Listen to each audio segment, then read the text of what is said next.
Nakahiga si Alfonso sa lumang upuan ng kanilang sala habang kausap sa cellphone ang matalik niyang kaibigan na si Martel.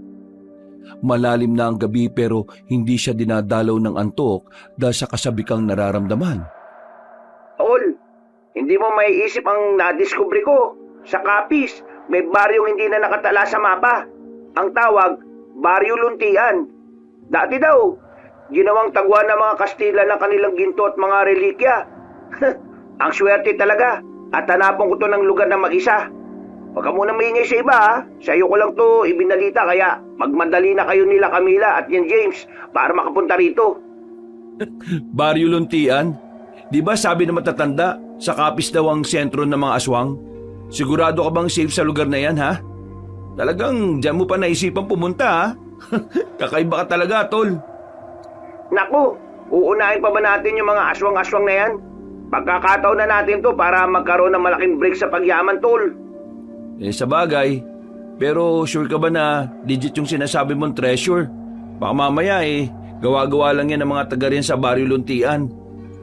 Eto naman, kung gawa-gawa lang, bakit may lumang dokumento ako nahukay sa library ni Lola Imelda ko? Nakasulat doon, ang yaman ay nakatago sa lupa ng mga nawalang kayamanan. Sigurado akong totoo to. Kaya nga ako munang nagpunta para makumpirma yung nasabing lugar Biruin mo, tol. Sinunod ko lang yung lahat ng instruction sa lumang dokumento. At yun na nga, wala! Nakarating na ako rito. Mas malaking tulong kung magpupunta tayo rito kaagad-agad. Hindi na muna nagsalita si Alfonso. Patuloy lang siyang nakinig sa mga sinasabi ni Martel sa kabilang linya. Sa pagiging treasure hunter niya sa loob ng ilang taon, ay hindi na bago sa kanya mga kwentong katulad nito na parabang alamat na lang kung tutuusin. Kadalasan, katang-isip na lang talaga at wala silang natutunto na kayamanan. Pero habang pinakikinggan niya ngayon ay tila iba ang tono ng matalik niyang kaibigan. Mahalatang seryoso talaga ito sa mga sinasabi. Uy, ano na? Di ka na nagsasalita dyan. May kausap pa ba ako? Oo, nandito pa ako.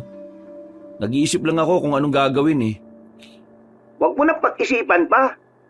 Halina kayo rito habang wala pang ibang nakakatuntong sa lugar na ito. Mamaya maunahan pa tayo ng ibang tao Delikado kapag ang mga sakim na politisyan ang napunta sa kayamanang makikita natin.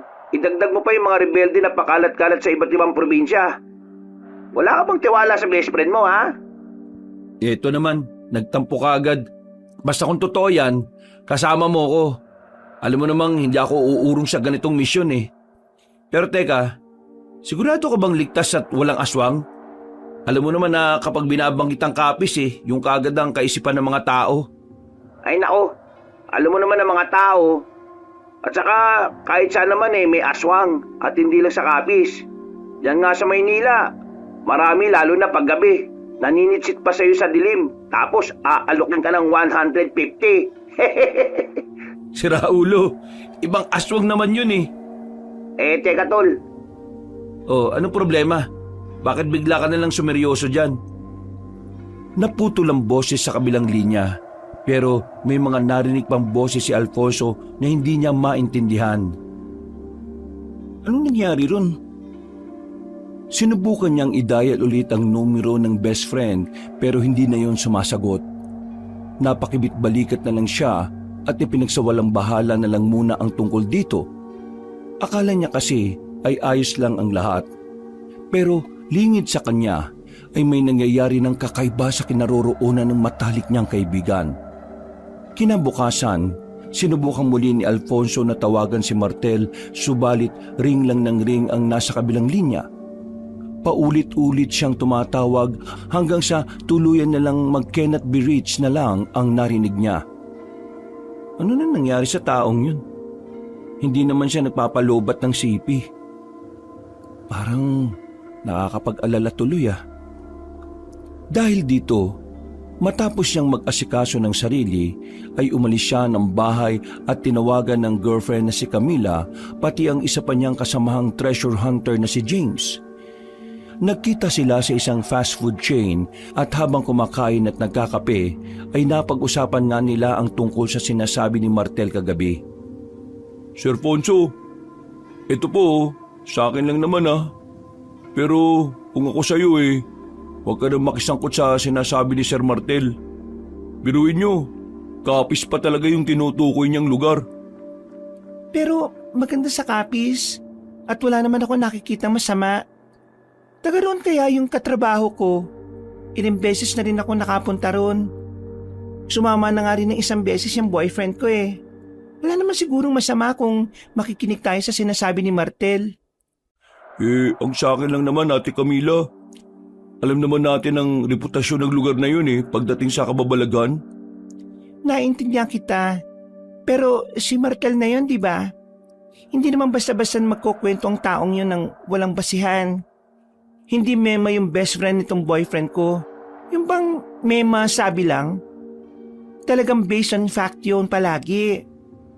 Maingat na tao yun Pagdating sa ganyan, at ayaw niyang napapahiya. At saka, treasure hunter tayo. Kung totoo ngang mayaman, malaking bagay yun. Paano po kung delikado? Di po ba hanggang ngayon hindi na sumasagot si Sir Martel, di ba? Sa pagkakatanda ko, hindi talaga nagpapalobat ng CP yun Kaya imposibleng hindi siya sasagot sa tawag lalo na't importante. Ayaw ko mang sabihin to. Baka posibleng may nangyari sa kanya sa sinasabi niyang lugar. Delikado. Yun na nga ang isa ko pang pinag-aalala Kung may nangyari man sa kanya, hindi ko kayang pabayaan si Martel. Pupuntahan ko siya sa Baryo Luntian. Alam niyo po ba kung saan yun? Malawak din po kasi yung Kapis, Sir Fonso Diyan naman tayo palagi nagsisimula Sa malawak na lugar hanggang sa paliit ng paliit at hanggang sa makita natin. Wala nang dapat na aksaying oras. Pupunta na ako sa Kapis. Sasama ko. Hindi ako papayag na mag-isa ka lang na pumunta ron. Siyempre, hindi rin naman ako magpapaiwan sa adventure na to, no? Para na rin makita natin si Sir Martel kung saan man siya napadpad. Wala na ngang inaksayang oras ang tatlo. Matapos nilang makapagayos ng mga dadalhin ay nagbiyahe na nga sila patungong Kapis. Pagdating sa nasabing probinsya, habang nasa bus ay nakatanaw lang si Alfonso sa bintana. Iniisip niya pa rin ang huling usapan nila ni Martel. Bago ito hindi na sumagot hanggang sa ngayon. Napaisip tuloy siya habang punong-puno ng pag-aalala ang mga mata. Nasaan ka ba, Tol Martel? Saan ba matatagpuan yung Baryo Luntian na yan? Kagad nilang tinungo ang kapitolyo ng probinsya. Nagpakita kagad sila ng mga valid IDs para mas mapabilis ang pagtatanong. Una na nga nilang isinangguni ang tungkol sa Baryo Luntian. Pero ganun na lang ang gulat nilang tatlo nang sabihin sa kanila ng isang opisyal sa kapitolyo na walang ganoong lugar sa probinsya. Ipinagpilitan pa nga ni Alfonso ang tungkol dito at kamuntikan na silang mauwi sa pagtatalo. Mabuti na lang ay sinabihan na ni Camila si James na lumabas na muna at ang dalaga na ang makikipag-usap. Makalipas ang ilang minuto, bigo sila na nagtambay na muna sa isang fast food chain para kumain, magpahinga at makapag-isip-isip. Parang imposible naman na walang ganung pangalan ng baryo sa probinsyang ito. Baka naman sir, hindi Kapis ang binanggit na lugar ni Sir Martel. Kapis talaga yung sinabi niya, sigurado ko. Nagtanong na rin ako sa kanila. Ang sabi ng Auntie Dorny niya, Kapis nga rin daw ang sinabi ni Martel sa kanila. Pero wala silang ideya kung anong pupuntahan dito ng best friend ko. Kaya hindi ko na lang din muna sinabi na posibleng nawawala nga si Martel. Naku po, nakakapag-alala na tuloy kung nasaan si Sir Martel. Yun na nga rin ang iniisip ko Bakit hindi tayo magpatulong sa kinaukulan para marami ang maghahanap? Pasensya na mahal pero wag na muna siguro. Narinig mo naman yung sinabi ng mga tao sa Kapitolyo. Walang Baryo Luntian dito sa Kapis. Kapag sinabi natin na nawawala rito si Martel, baka ituro lang tayo sa ibang probinsya. Naalala ko rin bigla yung sinabi niya nung gabing yun Hindi raw nakatala sa mapa yung baryo na yun. Sinunod niya lang daw yung instruction sa dokumento ng lola niya Ibig sabihin, mahiwaga yung baryong yun? Parang gano'n na nga. Ang problema lang natin, kung saan tayo magsisimula na tuntunin ang huling lugar na pinuntahan ni Martel. No need na problema about yan, mahal. Nakalimutan niyo na ba na may tracker tayong 4? Connected ang mga GPS natin sa isa't isa? Check niyo yung mga cellphone niyo. Nagulat sila nang sa ipinakitang GPS ni Camila, doon nga ay natunto nila ang huling pinuntahan na lugar ni Martel bago siya mawala. Hindi na sila nag-aksaya pa ng oras. Nagbiyahe na sila kaagad papunta sa isang baryo at doon pansamantalang naghanap ng mauupahan. Napagdesisyonan kasi nilang magtagal doon para mahanap nga ang nawawalang si Martel pati ang nasabing tila mahiwagang baryo ng luntian. Mainit ang sikat ng araw nang bumaba sina Alfonso, James at Camila mula sa sinasakyang jeep kanina.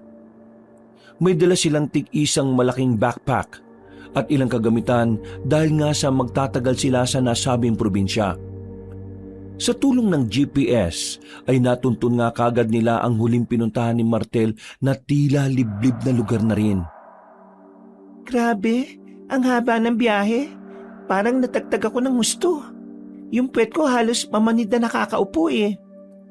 Ate Camila, ang dami mong kinain kasi kanina nung nandun tayo sa bayan.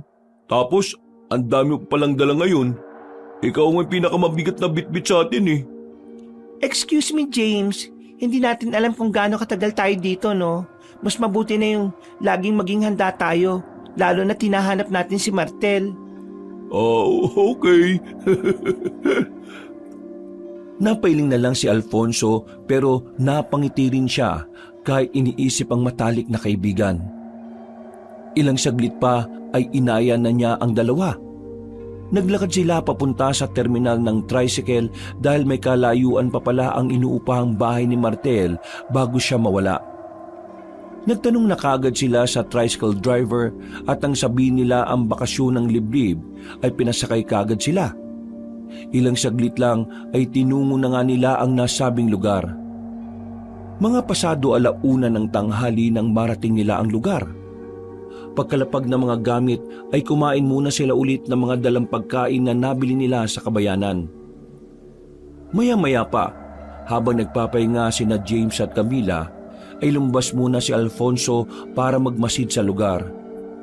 Nag-ikot-ikot muna sila sa buong bahay habang humahanap ng clue para makita si Martel. Saan ka ba nagsusuot, Martel? Asan ka ba? Matapos malibot ang buong bakuran, ay naglakad-lakad pa sila hanggang sa makapunta sa ilang kabahayan. Nang makita niya ang ilang kalalakihang nakatambay, ay nagtanong-tanong siya patungkol sa baryo luntian. Pero pare-pareho ang sagot ng mga kalalakihan. Wala rin daw ganoong baryo sa kanilang lugar. Pinakita niya rin ang mukha ni Martel at nakilala yun ng iilan sa kanila. Ilang araw-araw na malagi ang binata sa bakasyon ng liblib pero nawala na nga rin daw ito bigla. Matapos makakuha ng mga impormasyon, ay dali-dali siyang bumalik sa inuupahan nilang bahay. Doon ay naabutan niya sina James at Camila na nag-uusap. Oh, anong meron guys? Mahal, nabuksan na namin yung isang kwarto. Tama nga yung hinala natin kanina, na ito yung tinutulugan ni Martel. Nakita namin yung ilang gamit niya. Mga hindi pa nagagamit yung iba. Ibig sabihin, ilang araw pa lang siya rito. Nakita niyo ba yung cellphone? Hindi nga eh. Kahit yung mga importanteng gamit na dinadala natin, kapag may hinahanap tayo, wala rin. Malamang, dala niya yung mga yon.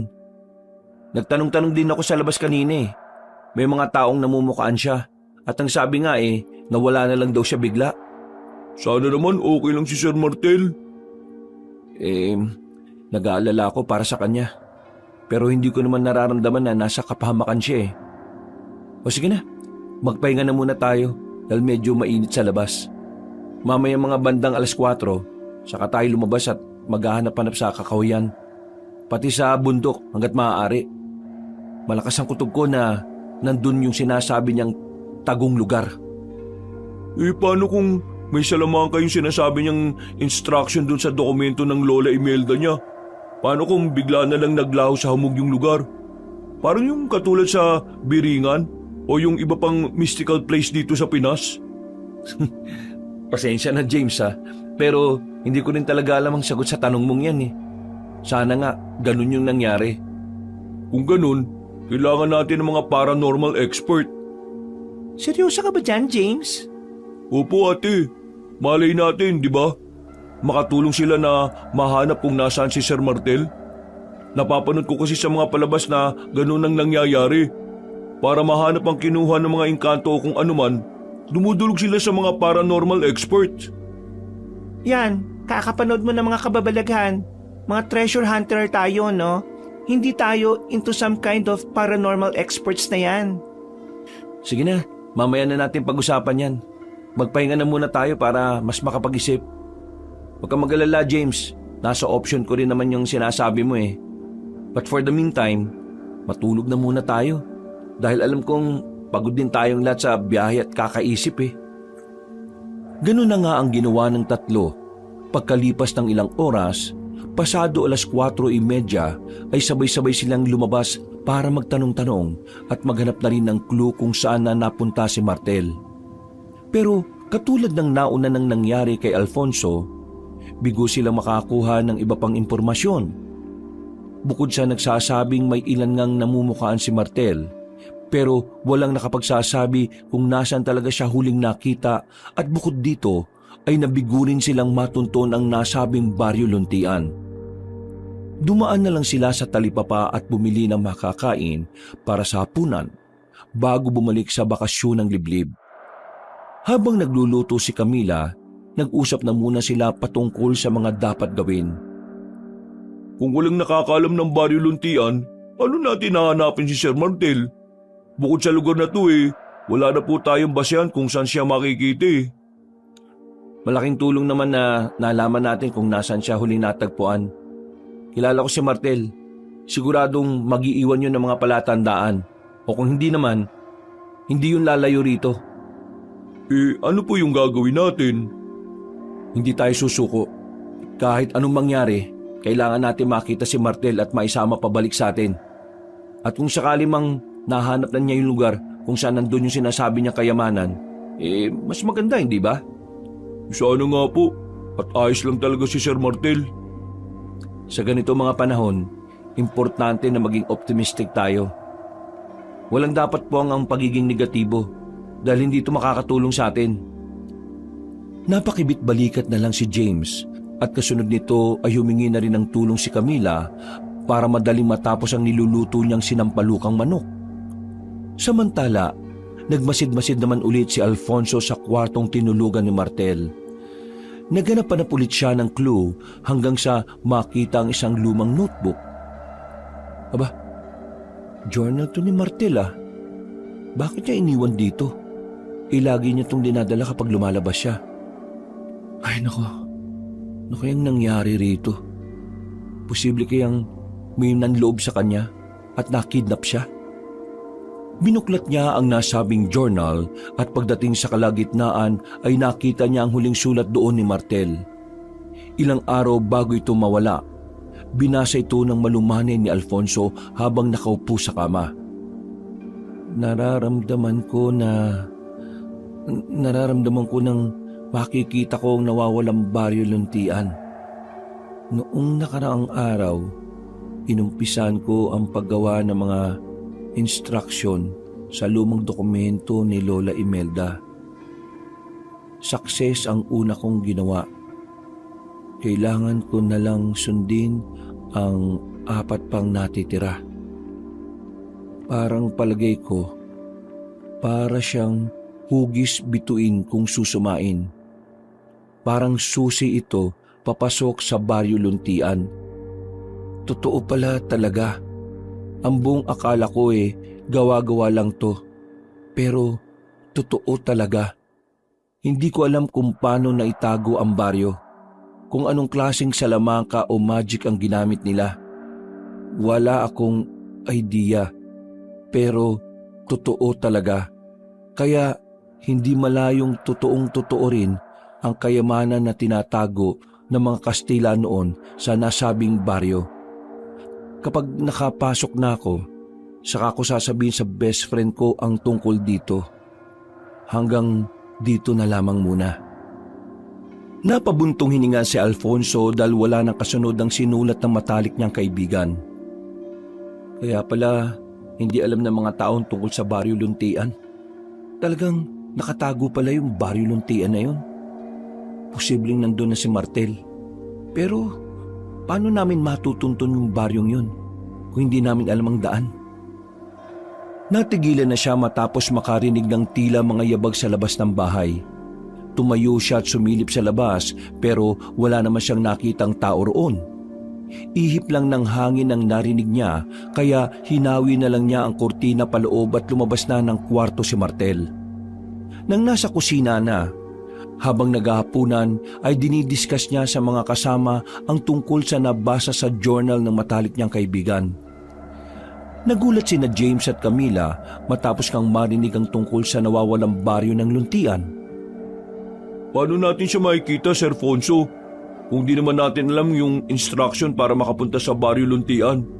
Kasi sa pagkakaintindi ko, yung instruction lang dun sa lumang dokumento ni Lola Imelda ang way papunta sa lugar na yun eh.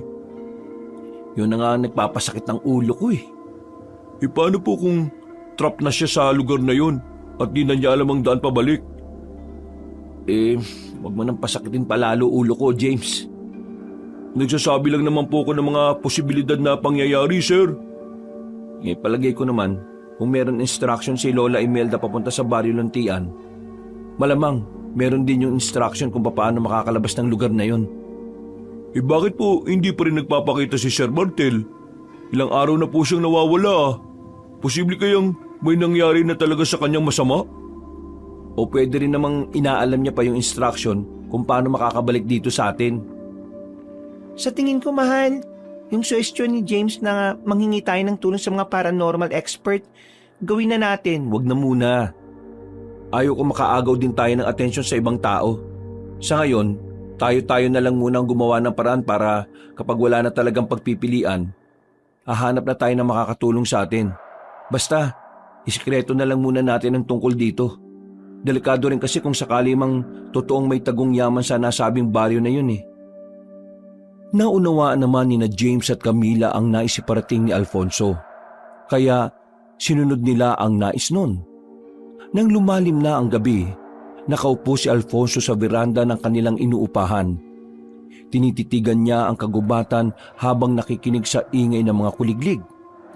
Biglang bumukas ang pinto at lumabas si James na may daladalang 2 bote ng alak na kasama sa nabili nila kanina.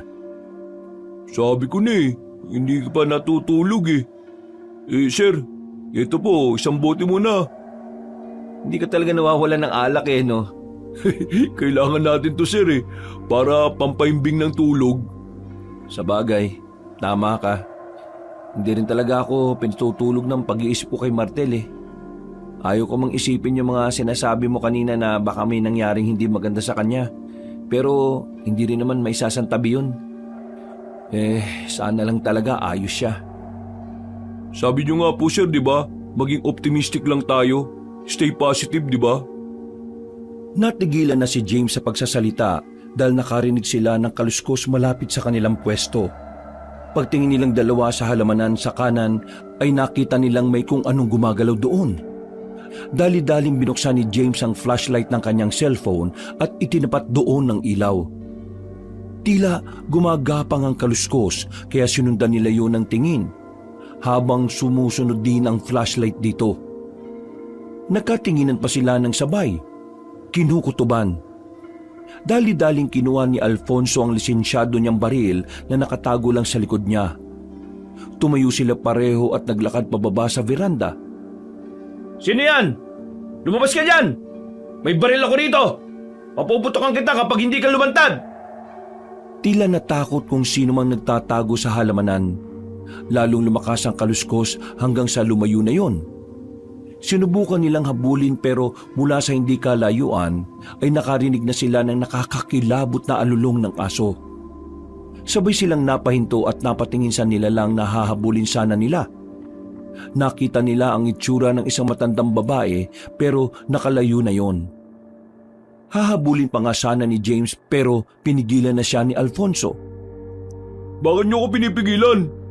Maabutan ko naman yung matandang babae na yun eh. Narinig mo ba yung alulong kanina?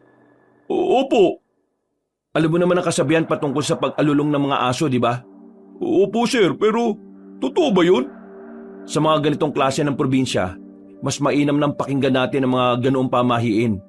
Alalahanin mong wala tayo sa Maynila. Halika na, bumalik na tayo. Doon na rin natin ubusin yung iniinom nating alak. Sige sir, noted po. Sabay na nga silang bumalik sa loob ng bahay at ipinagpatuloy ang pag-uusap habang inuubos ang tig-isang bote ng alak. Nang matapos na, ay nagpaalam na siya kay James na naiwan sa sala dahil gusto pa nitong uminom ng isa pang bote. Pagdating sa kwarto ay tumabi na siya kay Camila na nahihimbing na sa pagtulog. Bago matulog ay napaisip pa siya tungkol sa matandang babaeng nakita nila kanina. Ano kaya minamatyaga na matandang babae na yun dito? Hindi kaya may kinalaman siya sa pagkawala ng best friend ko? Bukas, dapat makita ko siya. Mahal, matulog ka na. Baga pa tayong pupunta sa gubat para maghanap ng mga clues na magtuturo sa kinaroroonan ni Martel, di ba? O sige mahal, tulog ka na. Tulog na tayo. Niyakap na nga niya ng maigpit ang girlfriend at nakatulog na sila na mahimbing. Kinabukasan, habang nag-aayos sila ng gamit, may biglang kumatok sa pinto. Nang pagbuksan niyo ni James ay tumambad sa kanilang paningin ng isang matandang babae.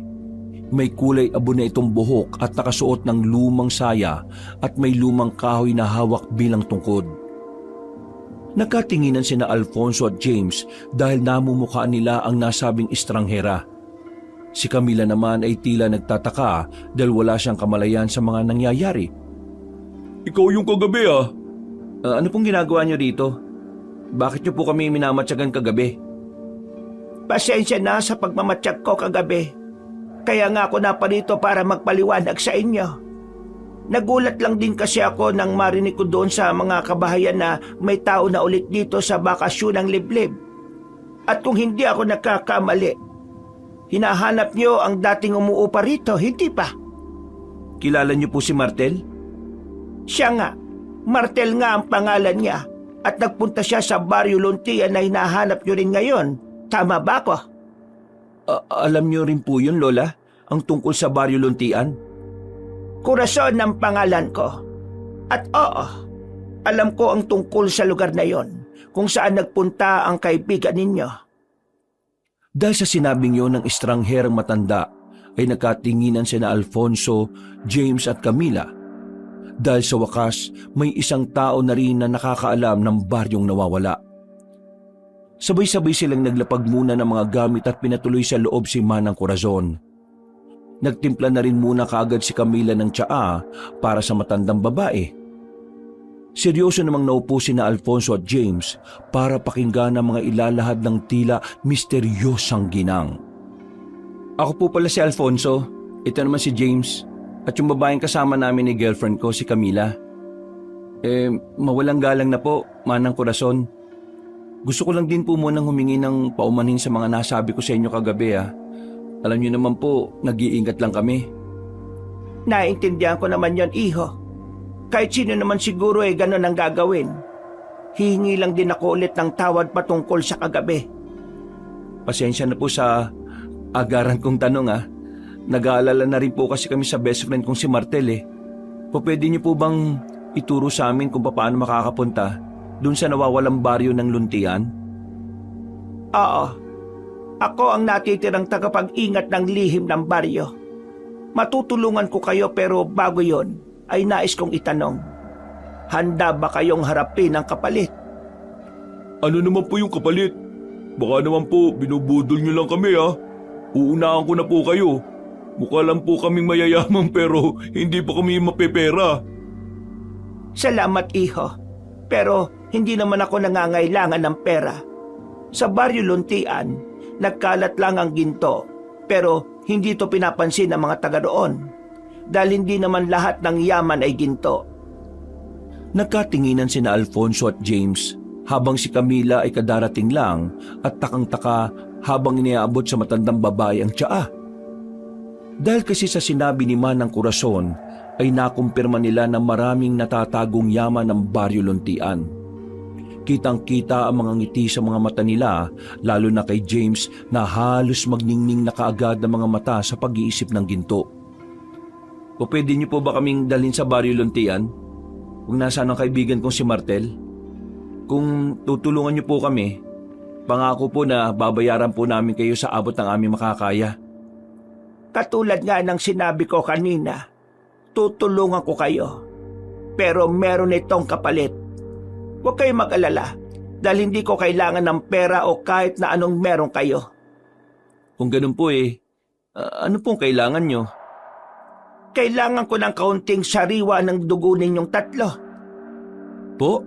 Sariwang dugo? Ano naman pong gagawin nyo sa dugo namin? Huwag kayong matakot at huwag niyong masamain ang hinihingi ko. Ang patak ng dugo niyo ang isa sa kailangan para makapasok sa nawawalang baryo. Sinabi ko na kanina na ako ang natitirang tagapag-ingat ng baryo at para mabuksan ang lagusan ay kailangan gawin ng isang importanteng orasyon. Ang orasyon ay nangangailangan ng dugo ng mga papasok sa Baryo Luntian. Ganun po ba? Kung yung pong requirements, handa po akong magbigay ng dugo ko para makapasok na sa Baryo Luntian at makita ko ng best friend ko. Ako rin, excited na akong makita ang makinang na nawawalang baryo. Kung ganun, pwede na nating simulan kahit anong oras. May tanong lang po ako sa inyo, Manang. Bakit niyo po kami tinutulungan? At nakakapagtaka lang dahil wala kayong hinihinging kapalit. Magandang tanong yan, Ineng. Gusto ko lang na makuha niyo na ang kaibigan ninyo. Ayaw ko na rin may nagtatagal sa Baryo Luntian, lalo na sa mga katulad ninyo. Kung ganun alam niyo po na mga treasure hunters kami? Oo.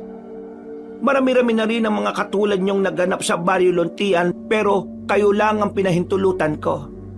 Hindi dahil sa gusto ko, kundi dahil ang kaibigan niyo. Kailangan niyo na siyang isama pabalik. Sinabi niyo po kanina na maraming ginto sa Baryo Luntian. Okay lang po ba kung kukuha kami ron? Siyempre naman, okay na okay lang yun, di po ba? Napapaismid lang ng ngumiti si Manang Corazon. Kaya tila mas lalong nagduda si Camila sa ikinikilos ng kanilang kausap. Iba talaga ang kutob niya sa matandang babae. Pakiramdam niya ay maiba itong pakay sa kanila. Ngumiti si Manang, ibig sabihin pwedeng-pwede natin kunin ang mga ginto. Ito na yung break natin. Tama si Martel, sir. Yayaman na tayo lahat nito. Tara na, at nai-excite na ako. Sigurado po ba kayo naligtas ang baryong yon? Ate Camila naman, anong klaseng tanong yan? Mapupurnada pa tayo nito kapag nagkataon Pasensya na po sa tanong ko pero nagtataka lang ako dahil bakit hindi na lang po kayo mismo ang nagpabalik sa kaibigan namin kung talagang okay lang siya? Naiintindihan ko ang sinasabi mo, Iha. Pero dahil sa mga kayamanan na meron ng baryo, sa tingin mo ba, papayag na umuwi kagad ang kaibigan niyo? Sa tingin ko, kayo lang ang may kakayahang makapagpabalik sa kanya. Naiintindihan ko rin naman kung hindi kayo maniniwala. Pwede na akong umalis ngayon. Pero kung magbago na ang isip niyo hanapin niyo lang ako sa gubat. Sige po, pag-uusapan po muna namin ang tungkol dito. Hindi kasi kami basta-basta na lang pwedeng magdesisyon lalo na't nararamdaman kong hindi basta-basta ang Baryo Luntian na sinasabi niyo Sige, naiintindihan ko. Aalis na muna ako para makapag-usap na kayo. Papaalalahanan ko lang kayo na mabilis ang pagtakbo ng oras at hindi natin alam kung ano ang nasa nawawalang baryo. Kaya sana, mapag-isipan nyo na ng mabuti. Maraming salamat sa tsaa. Pag-alis ng matandang babae ay tila nagmaktol si James habang si Alfonso naman ay napapaisip.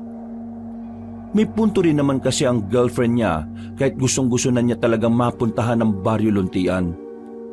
Ano ba naman yan, Ate Camila? bakit mo naman sinabi yun sa matanda?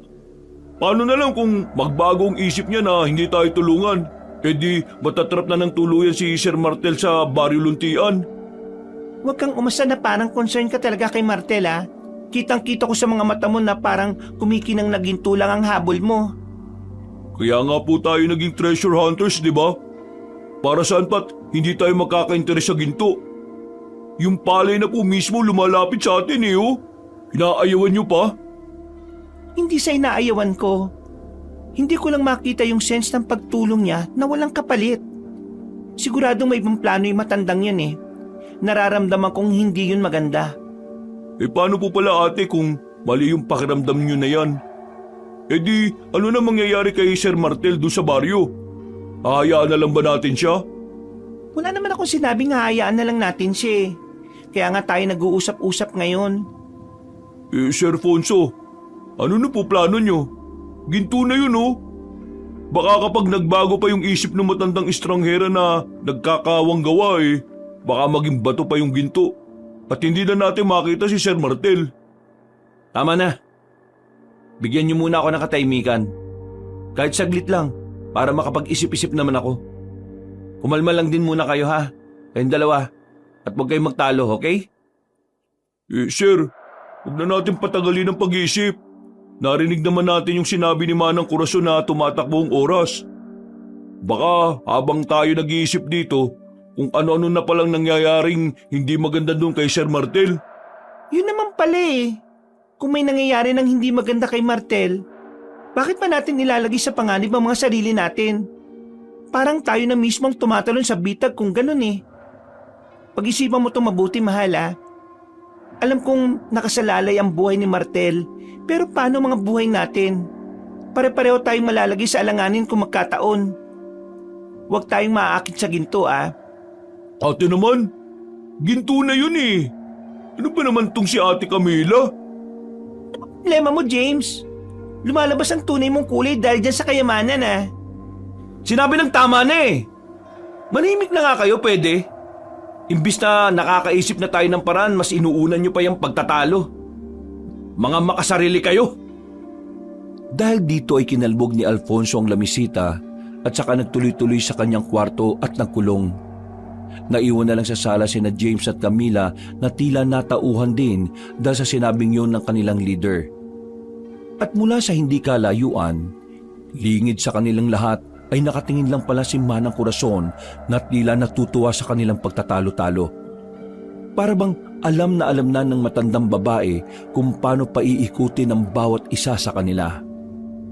Mainam kang babae ka, pero sigurado naman akong hindi ka susundin ng nobya mo. Mas importante pa rin ang buhay ng matalik niyang kaibigan. Naglaho na siya sa kakahuyan pagkasabi nun, habang ang tatlo sa bakasyon ng liblib ay tila nananahimik. Mabilis na lumipas ang oras. Inabot na sila ng tanghali pero wala pa rin kumikilo sa tatlo. Nasa magkahiwalay na kwarto sina Alfonso at James habang si Camila ay nakaupo lang sa sala at nag-iisip-isip. Ilang saglit pa ay lumabas na nga ang leader sa gilid at tinawag silang lahat. Seryosong naupo ang tatlo sa sala. Nakayukod si James at si Camila naman ay nakahalukip-kip habang nakasimangot. Nakapagdesisyon na ako.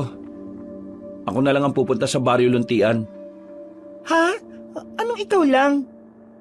Para wala ng gulo. Well, kung yan ang desisyon mo, sasama ako. Kahit sa ayaw o gusto mo, sasama ako dahil desisyon ka naman to. Ako rin sir, sasama ako. As usual, sasama ka dahil sa ginto, hindi para makita si Martel. Isipin mo na gusto mong isipin sa akin ate. Wala na akong magagawa dyan. Kung magtatalo na naman kayong dalawa, ako na lang talaga pupunta sa kakahuyan, sa bahay ni Manang Corazon. Dahil dito ay natigilan na ang dalawa. Wala na silang nagawa kundi ang sumunod sa pag-aayos ng mga sarili. Kumain lang din muna sila at bago mag-alas 5 ng hapon ay tinahak na nila ang kakahuyan. Inabot din sila ng higit 15 minutos bago matunto ng barong-barong ni Manang Corazon. Tumambad kagad sa kanila ang matandang babae na nakangiti. Wala namang imik si Camila na nag-oobserba lang habang pumapasok sila. Buo na ba ang desisyon ninyo? Opo, Manang. Kung ganon, pumasok kayo sa loob at ipapaliwanag ko na mabuti. Pumasok na nga sila sa loob ng kubo ng matandang ginang. Doon ay bumungad sa kanila ang iba't ibang klase ng mga halamang gamot na nakalagay sa maliliit na paso. May ilan ding mga iba't ibang uri ng buto na nakasabit sa kahoy na pader at ilang likido na nakalagay sa tila nilulumot na garapon.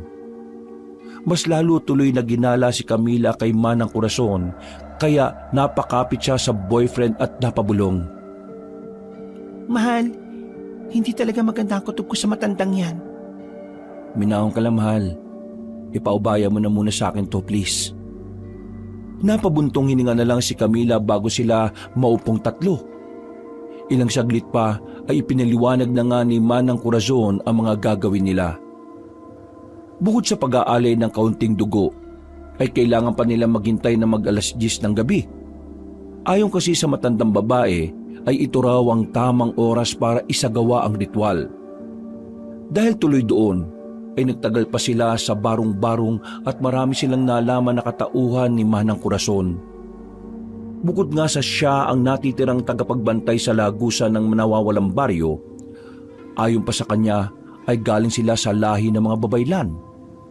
At noong panahon ng mga Kastila, sa pinagsama-samang Salamangka at Karunungang Itim, ay naitago nga ang baryo Luntian kasama ng ilang yaman katulad ng ginto. Ginawa ito ng mga tao roon dahil para makaligtas sa gerang nagaganap. Hindi ito lubos mapaniwalaan ng tatlo. Lalo na nang malaman nila na may mga tao pang nabubuhay hanggang ngayon sa baryong tinutukoy na matandang babae. May halong kaba at pagka-excite tuloy sa puso ni Alfonso. Habang kitang-kita pa rin sa mga mata ni James ang pagnanasa sa kayamanang nakatago sa nawawalang baryo. Kaya sa tuwing mapapalingon sa kanya si Camila, ay napapaismid na lang ang dalaga dahil alam niya ang hangarin ng puso ng malusog na binata. Napabulong na lang tuloy siya sa sobrang pagkadismaya sa kakilala. Napaisip din siya dahil nga sa mga taong nasa baryo Luntian. Kung hanggang ngayon ay nandun pa rin ang mga tao sa baryong yon, ibig sabihin ba nito matagal na silang nabubuhay? Paano nangyari yon? Sigurado kung may nangyari sa kanila na hindi pa sinasabi sa amin na matandang to. Sa dami ng mga napag-usapan ay hindi nila namalayan ang pagtakbo ng oras. Sumapit na nga ang alas 10 ng gabi. Tahimik na ang paligid at tanging huni ng mga kuliglig at kaluskos ng dahon ang maririnig. Nasa gitna ng sala sina Alfonso, James at Camila. Kasama si Manang Corazon na nakaupo sa lumang silyang kahoy. May hawak ang matandang babae na kapiraso ng papel na puno ng ukit na simbolo. Nakalabas at nakasindi na rin sa mesa ang ilang kandila na siya ring inilagay na matanda. Nandun na rin ang maliit na patalim na siyang gagamitin nila sa paghihiwa sa kaliwang palad bilang parte ng ritual. Makinig kayo. Katulad ng sinabi ko kanina, ang patak na mga dugo nyo ang magsisilbing pagkilala sa inyong pagtawid. Pero hindi ibig sabihin nito ay ligtas na habang ginagawa natin ito. Ang daan patungo sa baryo Luntian ay hindi simpleng kalsada lang. Nakatago ito sa pagitan ng dalawang mundo.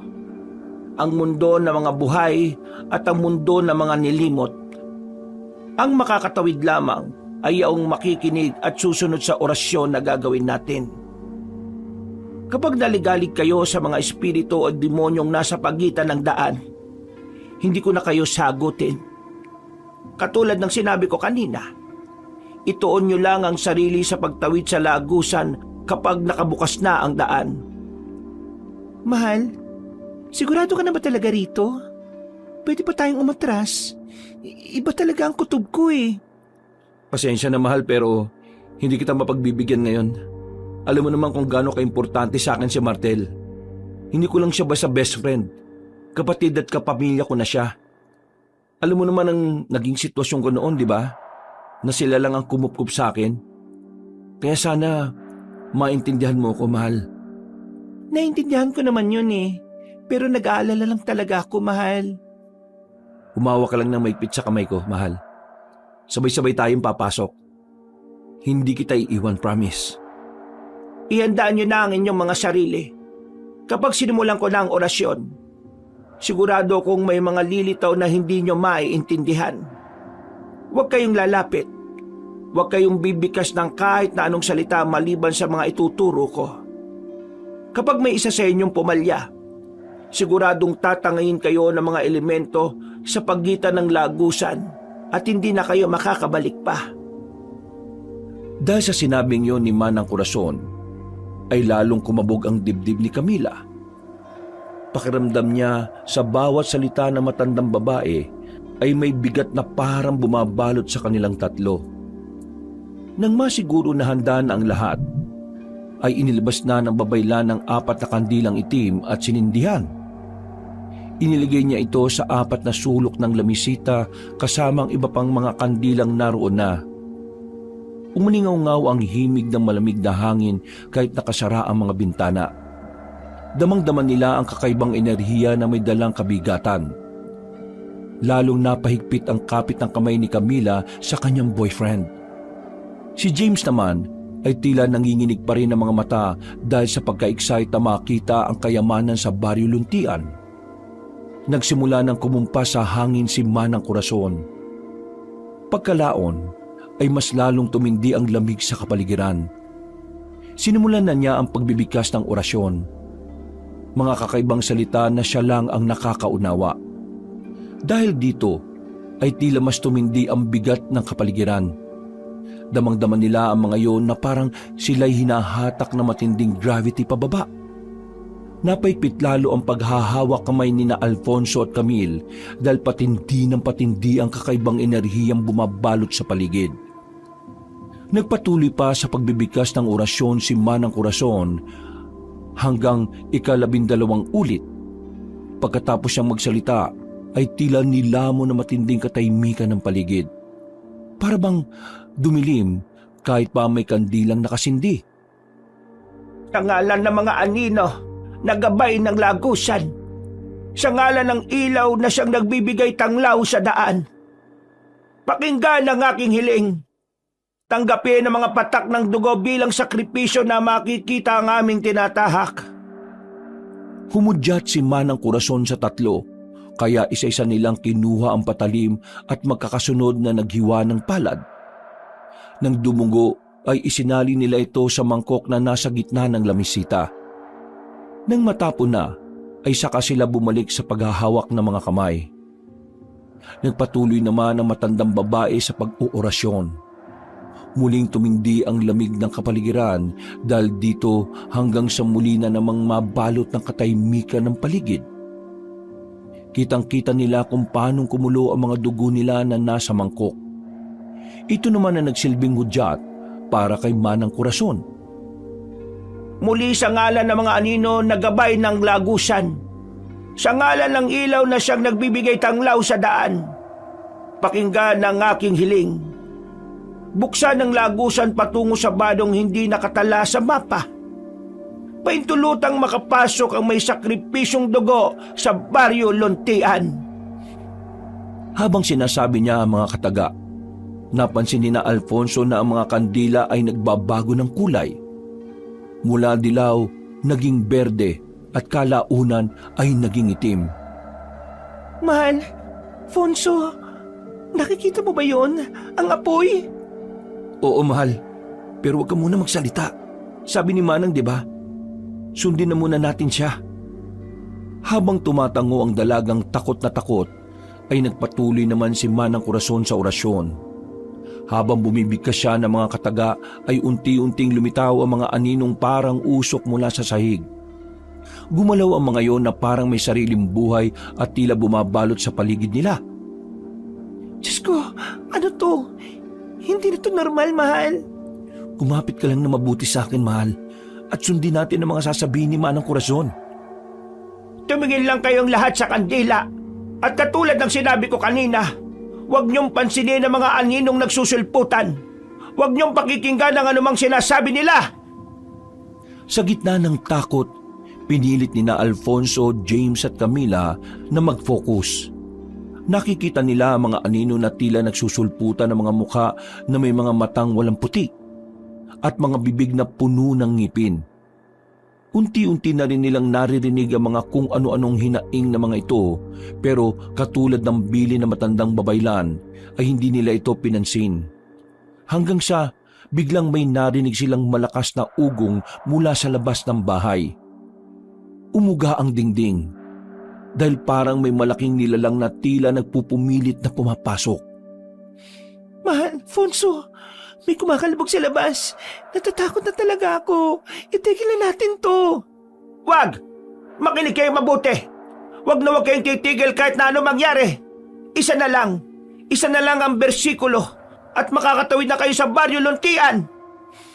Sinikap ng dalaga na sundin ang utos na matandang babae pero mas nadala siya sa takot. Nagpumiglas siya sa takot pero mas hinigpitan lang ni Alfonso ang paghawak sa kamay ng girlfriend niya. Sumenyas na nga ang matandang babaylan na sumabay sila sa sinasabi niya. Ganun na nga ang ginawa nila kahit kitang-kita ang takot sa mga mukha. At sa isang iglap ay nagliwanag na ulit ang lahat ng kandila. Kasunod nito ay sabay-sabay nang naglaho ang mga anino.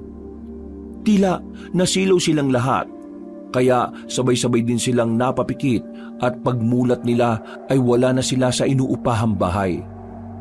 Sa halip ay nakatayo na sila ngayon sa gitna ng isang baryo. Malawak ang paligid, pero ang mga bahay ay gawa sa lumang kahoy at pawid.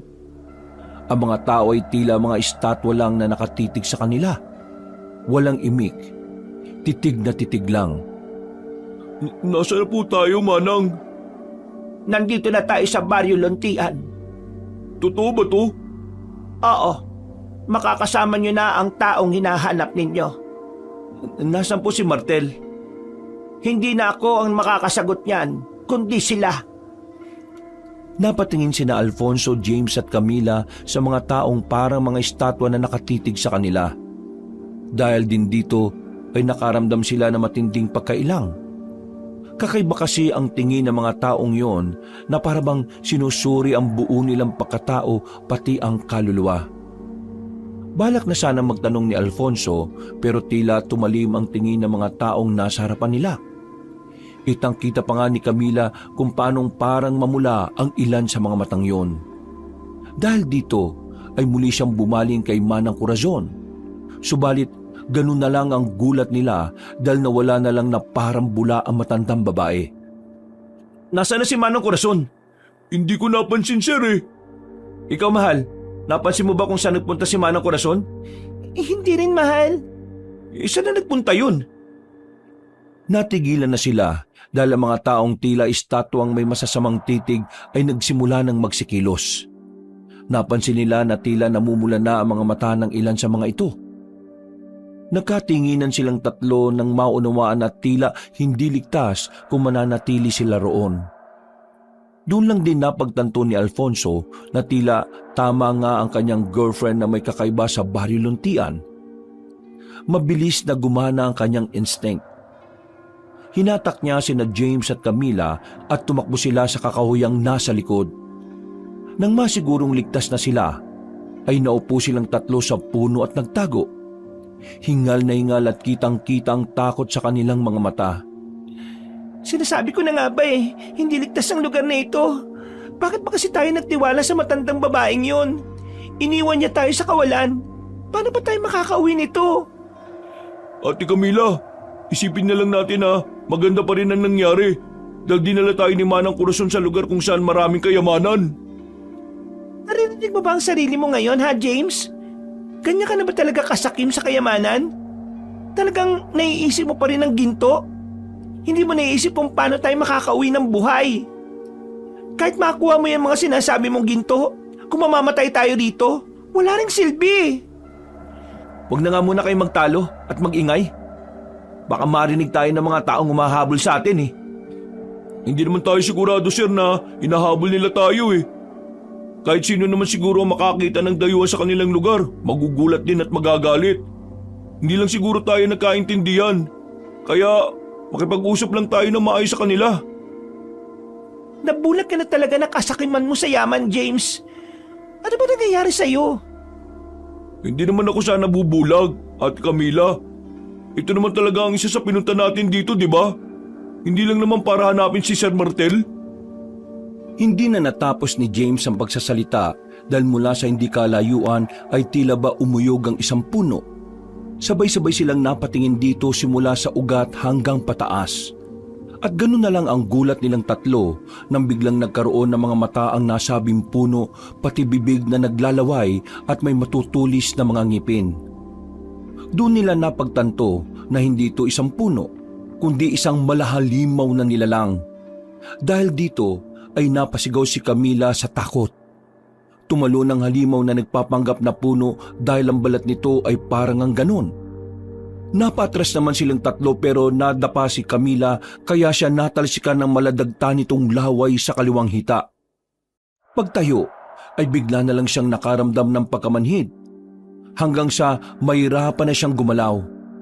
Dahil dito ay binutan niya ang boyfriend at patakbo silang lumayo sa lugar na yon. Ano yung halimaw na yun, sir? Hindi ko alam. Habang tinatakasan na malatuod na halimaw, mula sa hindi kalayuan ay may nakita si Alfonso na aninong nakatayo at nakatitig sa kanila. Nang makalapit na sila rito, ay nakilala niya agad ang nilalang. Ito ay walang iba kundi si Martel. Nanlaki ang mga mata nila, lalo na nang sumenya sa matalik niyang kaibigan na bilisan ng pagtakbo. Nang makalangpas na sila kay Martel, ay sa kanyon sinindihan ng sulo na hawak at tinagi sa malatuod na halimaw. Nagsisigaw yon hanggang sa tumakbo palayo sa kanila. Nagulat naman sina Alfonso at James at pagkatapos ay pumasok na sila sa yungib na pinagkukublihan ni Martel. Paglapag sa tila napaparilisang si Camila ay napatitig na matagal si Alfonso sa matalik na kaibigan. Siniguro niyang ito nga talaga si Martel kahit na maputla ang pagmumukha nito ngayon. Medyo nangayayat at parabang nangangalumata. Ikaw na ba talaga yan, best friend? Ikaw ba talaga yan, Martel? Oo, tol. Ako to. Buhay ako. Salamat at inaanap niyo ako. Natigilan si Martel dahil niyakap na siya ng maigpit ng matalik na kaibigan. Tuwang-tuwa talaga si Alfonso na makita ulit ang kanyang best friend. Salamat at nakita ka rin namin. Lagpas 1 linggo na kami rito sa kapis na naghahanap sa'yo. Mabuti na lang talaga at natagpuan ka namin. Salamat sa Diyos. Paano niyo ako nakita? Wala namang silbi yung cellphone at GPS sa lugar na to eh. Dahil walang signal. Nalobat na lang yung sa akin eh. At di ko na rin alam kung saan ko na naiwan. Kaya pala, hindi rin nagana tong mga sipi namin. Oo, tol. At ang alam ko rin eh, walang ibang daan papunta rito sa Barrio Luntian kundi itong pagsunod sa instruction sa lumang dokumento ni Lola Imelda. Tinulungan kami ng isang matandang babae, si Manang Corazon. Pero hindi na namin siya nakita eh. Nawala siya bago kami habulin ng nilalang na yung kanina. Sir Martel, ano ba yung malatuod na nilalang na yun? At paano mo nalaman ang kahinaan niya? Isa yung tuuran. Ang tuuran ay isang uri ng mga makalumang aswang. Ayon dito sa lumang dokumento ni Lola Imelda, nunggang panahon ng Kastila pa sila nag-e-exist. Kung ganun eh, may mga aswang din dito sa Barrio Luntian? Oo, at hindi lang tuuran. Dahil ayon dito sa nakasulat sa huli ko lang din nabasa, bukod sa tuuran ay may panikbot at luwad din. Pare-pareho silang mga makalumang aswang na nung panahon pa ng Kastila nag-e-exist. At ang mas nakakagulat sa nalaman ko, ang kapalit pala ng ginawa nila ay ang pagiging aswang ng mga taga-baryo.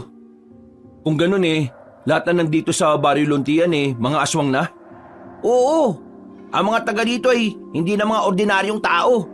Dahil sa nangyaring ritual noon, ang naging kapalit ay ang mismong mga katauhan nila. Pero totoo ba yung tungkol sa ginto at kayamanan? Dahil sa sinabing yon ni James ay tila napaungot si Camila. Pero hindi naman siya makakilos dahil sa pagkaparalisa. Napansin siya ni Martel kaya nagulat ang matipunong binata nang makita ang dalaga na may dagtang laway sa kanyang hita. Nadagtaan ba siya ng tuuran? Hindi ko sigurado pero natalsikan siya ng laway eh. Nakakaparalisa ang dagtang walay ng mga tuuran. Kaya mag-iingat tayo sa laway nila ah. Mabuti na lang at may dala akong halamang gamot galing sa isang barong-barong na nakita ko sa Kakahuyan bago magpunta rito sa Baryo Luntian. Inasikaso na nga kagad nila si Camille. Pinainom nila ito ng dalang halamang gamot ni Martel. Ilang saglit pa ay bumuti na ang lagay ng dalaga. Nakakapagsalita na siya pero hirap pa rin na maigalaw ang hita. Nagpalipas sila ng oras sa yungib dahil sinasabi nga ni Martel na yun ang pinakaligtas na lugar sa baryo. Sir, totoo po ba talaga ang aswang? Nakita mo naman di ba kanina? Hindi ko rin ba naniniwala? Naisip ko lang kasi, ang sabi ni Manang Corazon na bago tayo makatawid dito sa Baryo Luntian, nasa pagitan tayo ng kabilang mundo at pagkalimot. Naisip ko lang na baka nananaginip lang tayong lahat at kailangan lang nating magising. Tanga ka ba?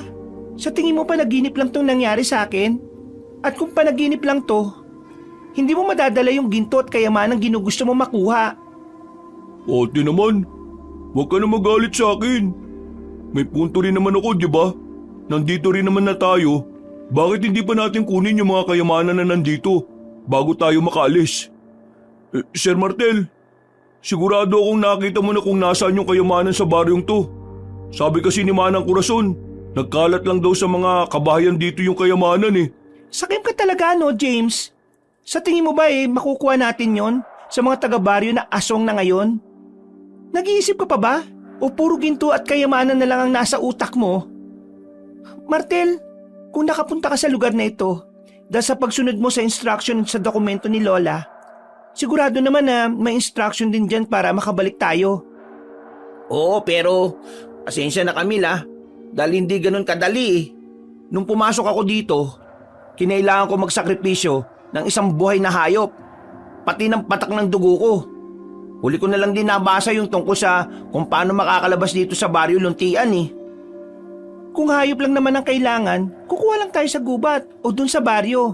Tapos magpatak tayo ng mga dugo natin. Pero iba na ang patakaran kapag paalis ka na sa Baryo Luntian. Ha? Anong ibig mo sabihin? Hindi na hayop, kundi tao na mismo ang kailangang isakripisyo. Ito pala ang dahilan kaya namatay ang Lolo Marcos ko. Ito yung nakatala rito sa lumang dokumento ni Lola Imelda.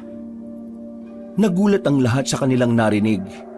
Hindi sila makapaniwala na ganun pala ang kapalit kapag ninais mong makalabas sa nawawalang baryo ng Luntian. Pasensya na dahil naudyukan ko pa kayong magpunta rito. Kung hindi dahil sa akin hindi rin kayo malalagay sa alanganing lahat. Naku, wag na tayo magsisihan pa. Sigurado ko na may iba pang paraan. Ang kailangan natin ay mahanap si Manang Corazon. Nasigurado kong alam niyang ligtas na daan palabas sa baryong to. Sa ngayon, magpahinga na muna tayong lahat. Ligtas naman ang lugar na ito, hindi ba? Bukas, magplano tayo kung paano makakapuslit sa baryo na ito. Hanapin natin ang matandang babaylan at sisiguraduhin ko sa inyo na makakabalik tayo sa atin ng ligtas at buhay. Walang may iwan. Yes sir, patigin to Napaismid na naman si Camila dahil inis na talaga siya sa inaasal ni James. At katulad ng napag-usapan, nagpahinga na nga muna sila sa yungib na yon. Nagsalitan sina Alfonso, Martel at James sa pagbabantay habang si Camila ay nagpapahinga para makabawi ng lakas dahil sa pagkaparalisa. At mabilis na lumipas ang oras. Kinabukasan, sabay-sabay silang nagising dahil sa tila masasayang huni ng mga ibon sa labas ng yungib. Pagsilip nila roon ay parabang normal lang ang kapaligiran. Pinagsaluhan nila ang natitirang dilata na dala ni Martel noong nagpunta siya sa lugar na yon. At habang kumakain, ay pinagplanuhan na nga nila ang gagawin. Mabuti na lang talaga. Sa ilang araw na pananatili ko sa lugar na ito, nakakabisado ko na rin ang baryo. Kung ang hinahanap natin ay yung sinasabi mong matandang babae, posibleng makita natin siya sa kapilyang nasa pinakasentro. Ilan lang naman ang nakita kong kabahayan na nandun sa paligid ng kapilya Meron din ako nakitang kulungan ng baka at kambing doon na pwede natin gawing pamain para mabulaho silang lahat. Tama, pakakawalan natin yung mga nasa kulungan at habang abala sila saka tayo papasok sa kapilya para kunin si Manang Corazon. Kapag di gumana yung unang plano, James, pwede ka namang maging pain. Mabilis ka namang tumakbo, di ba? Oh, bakit po ako? Magpapakita ka lang naman sa kanila sa bandang bukid eh. Tapos kapag hinabol ka nila, aabangan ka ni Camila sa kakahuyan. Sabay na kayong babalik dito sa kuweba. Tapos kami ni Fonso, kaming bahala na humanap kay Manang Corazon. Gagawin lang naman natin to kapag hindi umubra yung una nating gagawin eh. Eh, paano kung mag-transform sila sa pagiging aswang? Huwag kayong mag-alala dahil hindi naman sila magpapalit sa anyo kapag umaga eh. Tuwing gabi lang sila nagiging aswang. Kaya dapat, bago kumagat ang dilim, magawa na natin ang misyon natin. Sa tagal na nila sa lugar na to, siguradong sabik na sila sa sariwang dugo at karne ng tao. Kaya kailangan na natin makalis sa lalo madaling panahon. E paano po kung parehong hindi gumana yung mga plano natin? Paano po kung ang solusyon lang talaga ang nakalagay dyan sa lumang dokumento ni Lola Imelda? Gusto mo bang makauwi o gusto mong magpaiwan dito? Gusto ko baka uwi. Di sumunod ka na lang sa plano at yung sinasabi mo, pag-iisipan na lang natin yan kapag wala ng ibang paraan. Wala namang umimik sa kanila. Pagkatapos ng pag-uusap na yon ay sinunod na nga nila ang usapan. Sinimulan nila ang plano eksakto 12:00 ng tanghali kung saan sinasabi ni Martel na nagpupuntang araw ang mga taga-baryo sa kapilya para sa isang ritual na pananalangin. Nakaantabi lang sina Camila at James sa kakahuyan na malapit sa bukid. Para kapag pumalpak ang unang plano ay saka na sila kikilos. Samantala, nagpunta na nga ang mag-best friend sa bandang kapilya. Habang walang tao ay tinungo nila ang kulungan ng mga manok, baka at kambing. Binuksan nila mga ito at binugaw mga hayop na naroon. Maya-maya pa, habang abala ang lahat sa kapilya, ay narinig na nga nila ang ingay ng mga hayop sa labas. Nang mapasilip ang mga tao sa kapilya sa bintana, ay nakita na nga ang nangyayari. Nag-utos ang namumunong si Mang Ordo sa ilang kalalakihan na lumabas para ikulong ulit ang mga hayop na nakakawala. Sinamantala na nga ni Alfonso at Martel ang pagkakataon. Nagtungo sila sa likurang bahagi ng kapilya hanggang sa makita nila ang pintuan dito. Dahan-dahan nilang itong binuksan at saka maingat na pumasok. Ako nang papasok, tol. Dahil ako nakakakilala kay Manang Corazon eh. Okay, sige. Ako naman bahala rito mag-lookout. Mag-iingat ka, tol ha. Kung kailangan mo ng tulong, tawagin mo kaagad ako.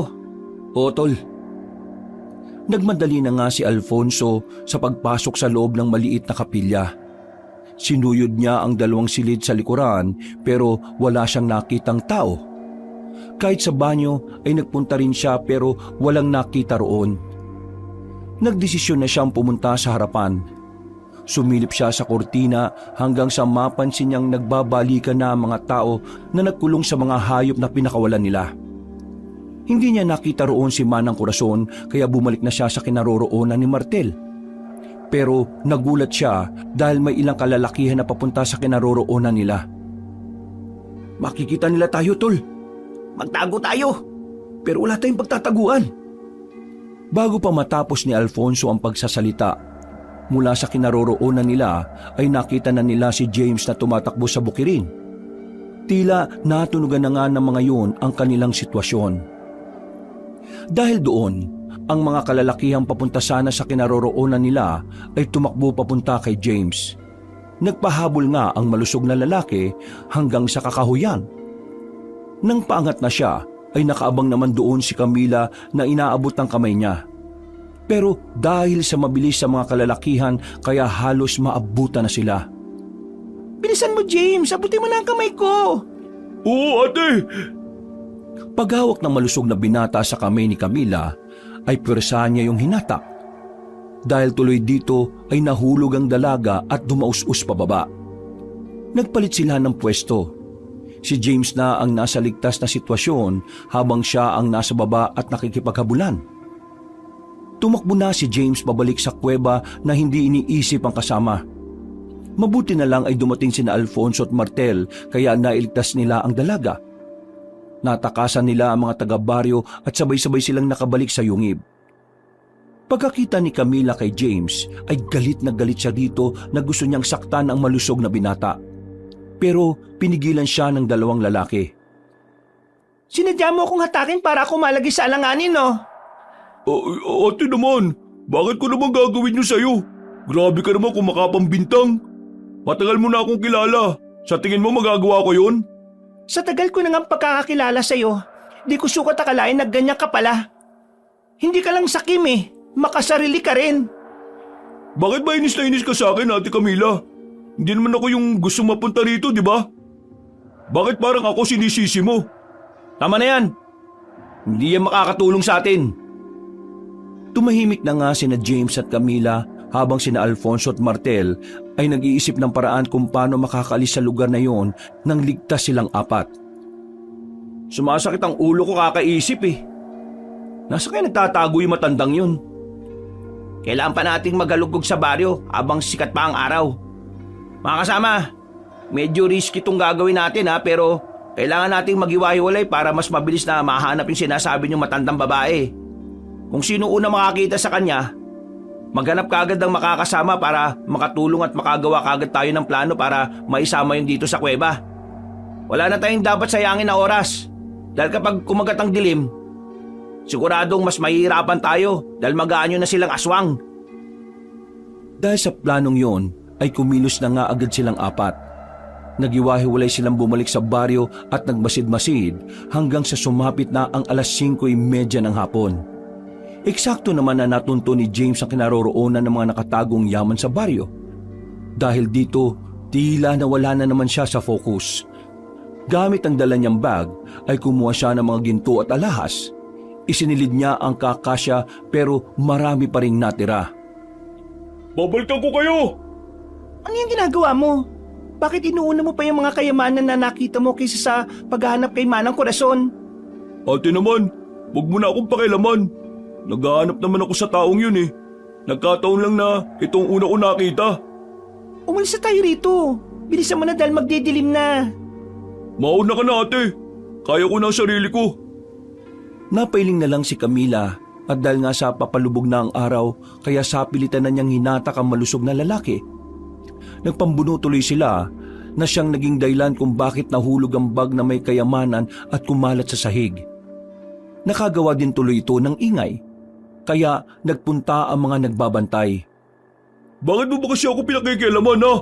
Nakita mo yung nangyari ate oh. Nahulog yung mga nakuha ko. Huwag mo nang damputin yan. Ano ka ba, James? Narinig na tayo ng mga taga-baryo eh. Pero tila bingi si James na patuloy pa rin sa pagdampot ng mga kayamanan. Hanggang sa unti-unti nang lumubog ang araw. Eksakto rin na may 4 na taga-baryo ang bumungad sa kanila. Tumingin ang mga iyon na masama. Ang mga mata nila ay tila nagliliyab sa galit na nararamdaman. At ilang saglit pa nga ay kitang-kita ni Camila kung paanong unti-unting magpalit anyo ang mga iyon bilang isang aswang na luwad. Ang mga aswang na luwad ay isa ring kakaibang uri ng aswang. Para silang mga palaka na may malaahas na dila. Mapupula ang mga mata. Mahaba ang kuko at matutuli sa mga ngipin na kayang makasira kahit gaanong kakapal na kahoy. Tara na, James, ano ba? Umalulong ang 4 na luwad na tila nagtatawag ng iba pang kasama. Dahil dito ay narinig na rin nina Alfonso at Martel ang nangyayaring gulo, kaya pumunta sila sa lugar. Nang makita nilang nalagay na sa alanganin sina James at Camila, ay kaagad silang sumaklolo. Mabuti na lang talaga at naituro na ni Martel sa matalik na kaibigan ang mga gagawin at panlaban sa aswang. Kaya madali nilang nalabanan ang 4 na luwad. Pero hindi naman nila napatay ang mga ito dahil dumating na si Mang Ordo na nasa anyo ng pagiging isang aswang na panikbot. Ang panikbot ay isang uri ng makalumang aswang na parang anyo ng isang paniki pero may malaahas itong buntot. At katulad nga rin ng ahas, makamandag ito at nakakamatay kapag ikaw ay natuklaw. Camila! James! Umalis na kayo dyan! Bilisan nyo! Dali-dali nga tumakbo ang dalawa at sa kabutihang palad ay ligtas silang nakalapit kina Alfonso at Martel na handang-handa sa pakikipaglaban. Matatabang na dayuhan na pumasok sa nawawalang baryo! Sige lang at magpakasaya kayo sa mga gintong yan! Ha! Tingnan natin kung hanggang kailan kayo magtatagal sa sinumpang baryo na ito! Pagsenyas ng pinunong aswang ay nagsulputan na nga ang mga luwad at tuuran. Nagsaboy naman ng pangontra si Martel saka sila tumakbo palayo hanggang sa makarating ulit sa kuweba. Nagsindi kagad ng apoy si Alfonso at nang masigurong ligtas na sila ay napasandal ang lahat habang si Camila ay galit na galit pa rin kay James. Nakita mo yung ginawa mo ron?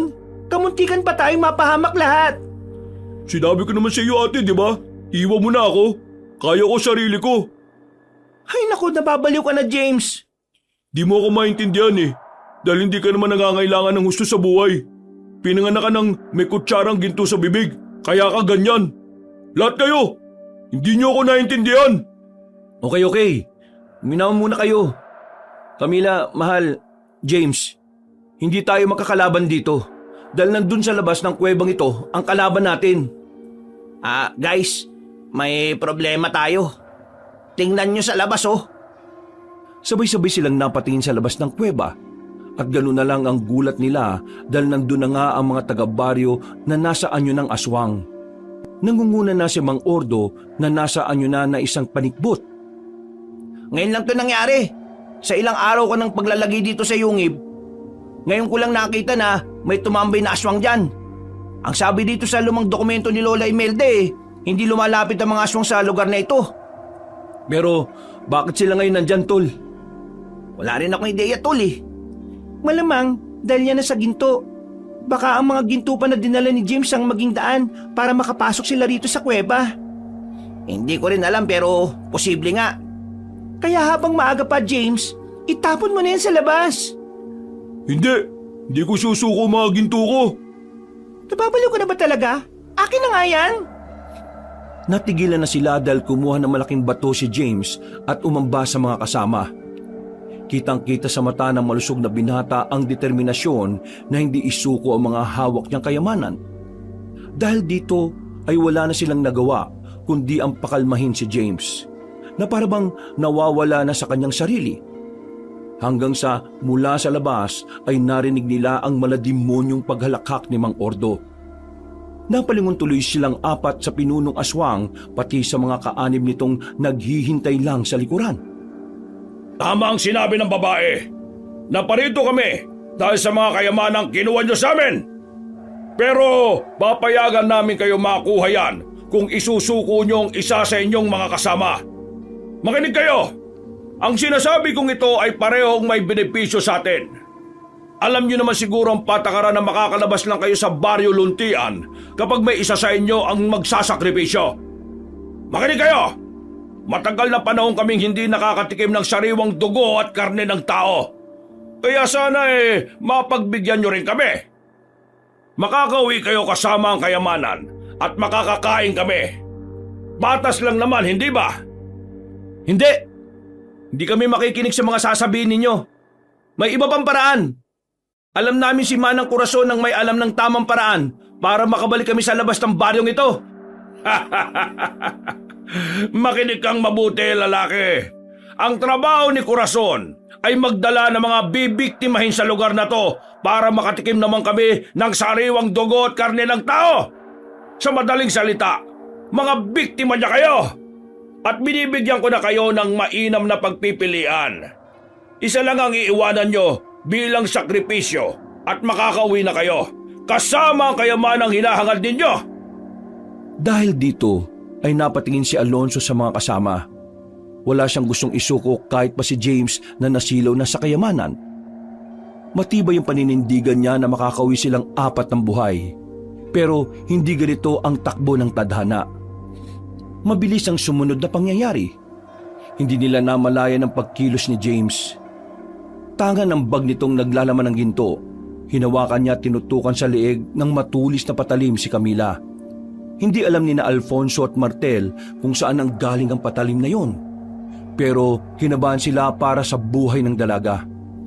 James, anong ginagawa mo? Pasensya na sir, pero punong-puno na ako dito sa girlfriend mo Dapat siya na ang magsakripisyo. Uwi ako ng buhay sa amin. Dala ang kayamanan na to. Huwag mong gawin to, James. May iba pang paraan. Wala na. Sinabi na ng aswang na wala, di ba? Kaya ako na gagawa ng paraan. Sinubukang pigilan ni na Alfonso at Martel si James, pero idiin nito ang patalim sa liig ni Camila.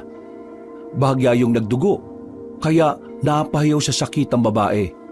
Dahil doon ay natigilan sila at pinagmasdan na lang ang malusog na binata habang mabagal na lumalabas sa kuweba. Tuwang-tuwa naman si Mang Ordo at ang mga aswang sa kanilang nasisilayan, lalo na makita nila ang pagtagas ng kaunting dugo sa liig ni Camila.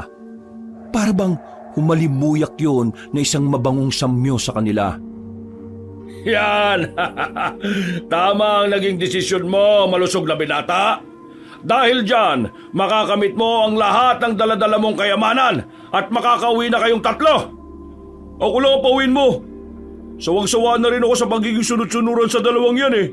Ngayon, may mga kayamanan na ako. Ako na ang masusunod sa buhay ko. Gusto ko ang ugali mo, batabang binata. Parang bagay na bagay ka sa lugar na ito ah. Huwag mo akong pinaglililin lang. Hindi ako magtatagal sa lugar na to, no? Ibibigay ko lang ang babaeng to kapag may nakita kong lagusan pabalik sa amin. Humalakak lang si Mang Ordo, habang ang mga aswang sa likuran niya ay tila sabik na sabik ng makatikim ng sariwang karne at dugo ng tao. Sina Alfonso at Martel naman ay umiisip na ng paraan kung paano may liligtas si Camila. At nakahanap na nga sila ng tiyempo dahil habang lumalakad palapit sa mga aswang si James ay nadulas ito. Napaiktad sila pareho ng dalaga. Tumilapo naman ang patalim niya kaya ubod lakas na sinipa ni Camila si James sa muka. Pareho silang gumulong pero mas malapit ang malusog na lalaki sa mga aswang. Habang inaalalayan ni Alfonso ang girlfriend ay sinamantala rin ni Martel ang kaguluhan. Naghagi siya ng natitirang pangontra. Tinamaan ng ilang aswang kaya umangil ang mga to habang nanghihina. Tara na! Bilis! Saan tayo pupunta, tol? Sa baryo, tol! Wala na nga silang inaksayang oras. Habang ibang aswang ay humihiyaw sa sakit dahil sa pangontra, ang iba naman ay abala kay James na pinag-aagawan. Hindi na nila nakita ang eksaktong nangyari sa malusog na lalaki dahil tumakbo na sila papalayo. Narinig na lang nila ang pag-ungol ng mga aswang at nang lumingon si Alfonso sa likuran ay nakita niya ang ilan sa mga tuuran na sumusunod. Magmadali na tayo! Sumusugod na yung iba! Mal, kaya mo bang tumakbo ng mabilis? Oo naman! Kung ganon, tara na! Martel, bilis! Tumakbo nga sila at tinakasan ng mga tuuran na humahabol. Nang malapit na silang sa baryo ay may sumulpot sa harap nila na dalawang batang luwad. Nasaan yung asungman ng mga yon ay kapansin-pansin pa rin na bata sila kaya nag-aalangan si Alfonso at Camila na sakta ng dalawa. Anong ginagawa nyo? Mga bata, tol eh! Hindi sila mga ordinaryong bata, mga aswang sila! Isinaboy nga ni Martel ang huling pangontra sa dalawang kalaban. At kitang-kita nila kung paano maglupasay ang mga batang aswang na parang bulating binudbura ng asin. Hanggang sa huminto ang mga yon at unti-unting magsaabo. Natutop na lang ni Camila ang bibig sa sobrang pagkagulat. Gusto niyang maiyak dahil bata pa rin ang tingin niya sa dalawang luwad. Pero wala na siyang nagawa. Dali na guys! Doon tayo sa bahay na yon. Nanggaling ako roon nung isang araw eh. May mga nakita kong pangontra. Palagay ko eh, doon ang galing sina lolo at lola ko noon.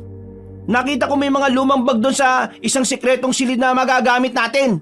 May mga pangontra pa ako nakita ron. Wala na nga silang inaksayang oras. Tumakbo sila papunta sa tinuturong bahay ni Martel. Pero ang mga tuuran ay patuloy pa rin sa paghabol. Nang malapit na sila sa bahay ay tumilapo ng isang tuuran at nahagip sa paanan si Martel. Nadapa ang matipunong binata kaya natigilan din si Alfonso at Camila habang nakatitig sa kaibigan. Sige na, mauna na kayo! Hindi kita iiwan dito! Mamamatay tayong lahat dito kapag di pa kayo! Ha? Hindi na nakapagsalita si Martel dahil sinugod na ni Alfonso ang aswang na sumunggab.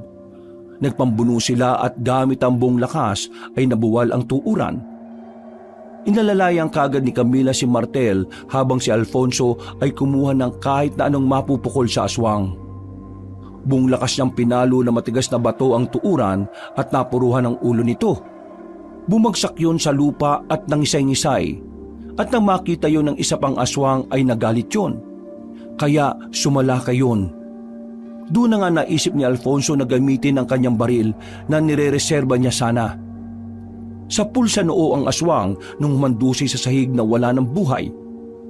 Pagtingin nila kay Martel ay nagulat sila dahil halos maputol na pala ang kaliwang paa ng best friend niya. Dahil sa pagsunggab kanina ng tuuran. Diyos ko po, yung paa mo, Martel, nakalaylay na. Iwanan niyo na ako. Makakasagabal lang ako sa inyo. Hindi pwede, uuwi tayo lahat ng buhay. Alfonso, tulungan mo nga ako rito. Umalali nga silang dalawa kay Martel hanggang sa makarating sila sa loob ng bahay. Tinungo nila ang sinasabing silid. Pansamantalang nagpahinga roon habang wala pa nga ang aswang. Binendahan kagad ni Camila ang nakalaylay na paa. Pero sakit na sakit pa rin si Martel. Namumutla pa rin siya dahil sa dami ng dugong nawala. Tol, ito ba yung bag na sinasabi mo? Ituro mo rito yung pangontra. Huwag ka muna matutulog makakauwi tayo. Tumingin ka lang sa amin Uy, Tol! Ayos lang ako. Sige na, kalkalin mo lang yung bag. May nakita ko dyan na mga pangontre. Camila, kunin mo tong lumang dokumento. Ikaw nang umawak niyan. Tol, bakit? Uy, mais ka nga! Mas okay na si Camila ang may hawak niyan. Alam nating lahat na siya ang pinakamaingat sa atin. Huwag kang mag-alala, ayos lang ako. Nanghihina lang ako dahil sa mga dugong na wala sa akin. Saka dito sa pakong nawakwak ng walang iyang aswang na yun. Huwag kang mag-alala, Tol. Hindi ka namin iiwan ni Camila. Kahit na anong mangyari. Binalikan ka nga namin dito Tapos aalis kaming wala ka. Isang malakas na ungol na ang nagpahinto sa kanilang pag-uusap. At mula sa silid na kinaroroonan, sumilip sina Alfonso at Camila sa bintana. Doon na nga tumambad sa kanilang paningin ang mga tuuran at luwad na nakakatipo na sa tapat ng tinataguan nilang bahay. Ano nang gagawin natin ngayon? Naglipanan na sila sa labas. Paano ba tayo makakaalis? Umiisip ako ng paraan. Makakalis tayong tatlo rito, mahal. Paano? Mukhang makukorner na nila tayo sa bahay na mahal. Mamamatay na tayo. Huwag mong sabihin yan. Makakalis tayo rito, mahal. Di ba, Tol? May isa pang paraan, Tol Fonso. Hindi ko gagawin yung sinasabi mo. Tol, yun lang ang nakikita kong paraan. Camila, nasa lumang dokumento ni Lola ang instruction. Gawin nyo na, bago pa mahuli ang lahat. Natigilan na naman sila sa pag-uusap dahil isang tuuran ang sumira sa bintana at pumasok sa loob ng kinaroroonan nilang silid. Gamit ang mga nakuhang pangontra ay sinaboy ni Alfonso ang isang botelya. Nang tumama ito sa mukha ng aswang ay nalusaw kagad ito at nagsaabo ng walang ano-ano. Nagulat silang lahat at nagkatinginan. Pero meron na namang isa pang sumulpot mula sa nasirang bintana. Dinambahan na nito si Alfonso pero natakasan niya rin at gumapang siya palayo. Nang mapasandal siya sa isang gilid ay may nakita pa siyang lumang bag. Sa kabutihang palad ay may nakita siya roon na kinakalawang na itak. Nang sumugod ang aswang ay kinuha niya kagad ang kagamitan at saka isinaksak sa mukha ng halimaw. Hindi pa yun basta-basta namatay dahil kumakawag-kawag pa ang mga kamay. Kaya sa tindi ng galit niya ay inikot niya ang itak na nakatusok at saka hinigit ng pakanan. Mamatay ka ng aswang ka! Dahil dito ay tila nahati ang mukha ng tuuran at tuluyan nitong bumagsak sa sahig na wala ng buhay. Kumalat ang nangingitim nitong dugo sa katawan ni Alfonso kaya siya napatayo. Eksakto naman na pagharap niya kina Martel at Camila ay may nakita siyang luwad sa kabilang bintana. Huli na nagmakasigaw siya dahil nasira na ang bintana. Napadapa naman ang kanyang girlfriend sa takot sa nakitang aswang na luwad. Tulong, Fonso! Nandiyan na ako! Nadamba naman si Alfonso ng bagong dating na tuuran. Galit na galit yun dahil ito ang asawa ng napatay niya kanina. Pinagkakakalmot siya sa muka pero sinalag niya ito ng mga braso kaya ito ang nadali sa kanya. At dahil na rin sa taranta, kaya winasiwas na lang niya ang kinakalawang na itak. Nang mapansin niyang dudura na siya ng maladagtang laway, ay mabilis niyang isinaboy ang isa pang pangontra na inireserba niya na rin sana. Napatras ang alimaw habang nangingisay at tila natutunaw na parang kandila. Hanggang sa magsaabo na rin ito. Mahal, Fonso, Paglingon ni Alfonso sa matalik na kaibigan ay pinagtutulungan na yun ng dalawang bagong dating na tuuran. Dahil dito ay wala na rin napagpilian ng binata kundi muling gamitin ang baril na tinitipid niya. Dalawang magkasunod na putok ng baril ang pinakawalan niya na kaagad tumama sa parehong ulo ng mga aswang. Pagkahandusay ng mga yun sa sahig ay sabay silang lumapit kay Martel na nadagdagan ng malalang sugat sa katawan. Tol, nandito na ako! Aalis na tayo! Tara! Tol, wala nang ibang paraan. Gawin niyo na ang sinasabi ko. Hindi pwede! Kaya nga kami nagpunta dito sa lugar na to, di ba? Para hanapin ka. Hindi pwedeng mangyari to. Makakawit tayo ng buhay. Hindi ko na kaya. Magiging pabigat lang ako sa inyo. Hindi totoo yan. Tulungan mo na ako na akayin siya, dali. Oo, sige. Inalalayan na nga nila palabas ng silid si Martel. Habang binabaybay ang bandang sala ay napansin nila ang silid na paibaba. Nagkatinginan sina Alfonso at Camila na tila nagkakaintindihan. Doon nga sila nagpunta at ang pababa na ay eksakto naman na may dumating na dalawa pang luwad. Sumalakay ang mga yon gamit ang mga malalakit nilang dila. Pero hinarang sila ni Alfonso gamit ang kinakalawang na itak. Napahiyaw ang dalawang aswang nang maputol ang kanilang mga dila. Dahil dito ay lalo silang nagwala at sinugod sina Alfonso, Martel at Camila. Sa taranta ng tatlo ay nagmadali silang pumasok sa paibabang silid. Kaya di nila namamalayang putol na ang isang hagdan doon. Dumauso silang tatlo at nagpagulong-gulong hanggang sa baba. Pero kaagad ding tumayo si Alfonso sa kabila ng sakit ng katawan na nararamdaman. Tila hindi niya ininda ang mga to dahil inalala niya kaagad ang girlfriend at best friend. Camila, Martel, ayos lang ba kayo? Ayos lang ako, mahal. Si Martel. Martel, nasaan ka tol? Sumagot ka! Hinanap nila sa dilim si Martel gamit ang flashlight ng mga cellphone nilang halos masira na. Hanggang sa makita nilang mag-angat yun ng kamay mula sa hindi kalayuan. Nilapitan kaagad nila ang nanghihinang binata at inilalayan para makasandal sa isang gilid. Tol, kaunting tiis pa. Makakaisip din ako ng paraan. Tol, kahit kailan ka talaga, matigas talaga ang ulo mo no? Sundin mo na ang sinasabi ko. Camila, please, ikaw na ang gumawa. Habang hindi pa nagdadatingan ng mga aswang. Kapag yung panikbot ang nagpunta rito, siguradong lahat tayo mamamatay. Hindi tol, hindi ako papayag. Wala nang ibang paraan. Mas gugustuhin ko nang magsakripisyo ako kaysa mamatay tayong lahat dito. Kaya please lang tol, hayaan mo na ako. Camila, please. Mangyak-ngyak na binuklat ni Camila ang lumang dokumento at hinanap ang huling pahina. Nang makita niya ang instruction doon kung paano makakalis ng bariluntian ay tuluyan na siyang napaiyak. Don't worry, ayos lang ako, Camila. Sige na, simulan mo na. Kumuha ka na ng dugo sa mga sugat ko. My God, Martel, ayaw kong gawin to. Pero kailangan. Okay lang ako, promise. Dahil doon ay napatras na lang si Alfonso at naiyak na rin dahil hindi niya rin matanggap na ganito ang mangyayari. Napapakuyom na lamang siya ng kamay sa inhi sa sarili dahil wala siyang magawa. Pero alam niya na wala na rin talaga siyang magagawa. Yun na lang kasi ang tanging paraan para makalis sila ng ligtas sa Baryo Luntian. Nang makakuha na ng kaunting dugo si Camila, ay nanginginig niyang hinawi ang maruming sahig. Doon niya kasi susulat ang simbolo ng pagtawid sa lagusan. Pero hindi pa man siya nagsisimula, ay nakarinig na sila ng ingay sa itaas. Hanggang sa mabusesa nila kung sino nga ang gumagawa ng ingay.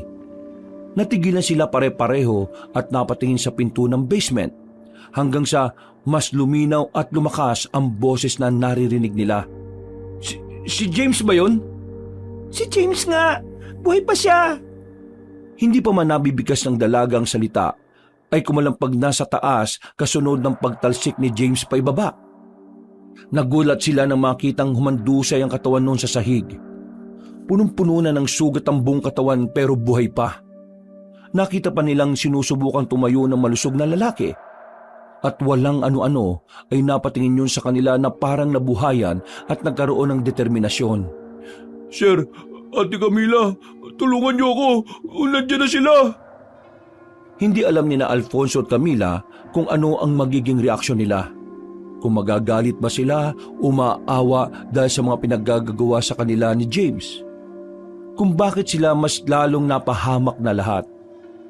Pero dahil sa kabutiang loob, ay lumapit pa rin si Alfonso at tinatak ang nanghihinang lalaki. Umiyak yun ng umiyak matapos mapagtanto ang kanyang mga nagawang kamalian. Sir Alfonso, salamat po sa pagtulong.